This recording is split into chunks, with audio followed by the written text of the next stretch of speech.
Where does honey come from? Bees, of course, but how do they make it? And is making honey the only important role honeybees play in Utah? When Mormon pioneers settled in Utah in 1847, they immediately began irrigating and planting seeds. Honeybees weren't too far behind and were brought to Utah on the back of a wagon in 1848. Utah is often referred to as the Beehive State. And no, it's not because Utah was swarming with bees. To many, the beehive is a symbol of hard work, determination, self-reliance, and cooperativeness. And these early pioneers were often compared to the bees of a beehive, hence Utah's nickname. In order to make honey, bees gather nectar, pollen, and water.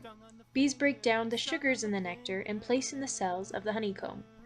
Bees will fan their wings to evaporate the water in the mixture, creating honey. To finish off, bees then seal the cell with a wax cap. To collect this honey, beekeepers will spray the hive with smoke and replace the top of the bee house with a cherry-scented board. Honeybees dislike the scent and move to the bottom portion of the hive. This makes extracting the frames of the honeycomb much easier. These frames then go through a process of uncapping machines, being hand-scraped to remove remnants, and finally placed in a honey extractor. There can be about 100,000 worker bees in a hive. Worker bees are unfertile females that care for the queen bee and larvae, as well as making beeswax, maintaining the temperature in the hive, and gathering pollen, nectar, and water. All bees of the hive are offspring of the queen bee.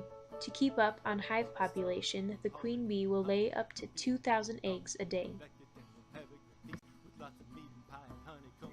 Most of the world's pollination is done by bees.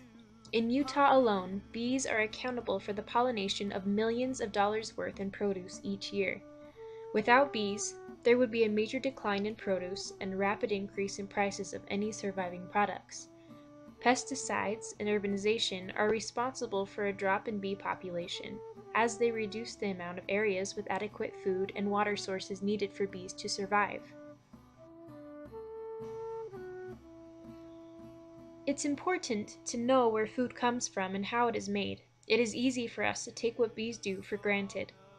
If we don't know what is necessary for bees to survive, pollinate, and make honey, we will likely not know how our choices will affect the environment around us. I believe our country's success was shaped by the many facets of agriculture, and like the bees, we need to work together and work hard to continue the success of our country.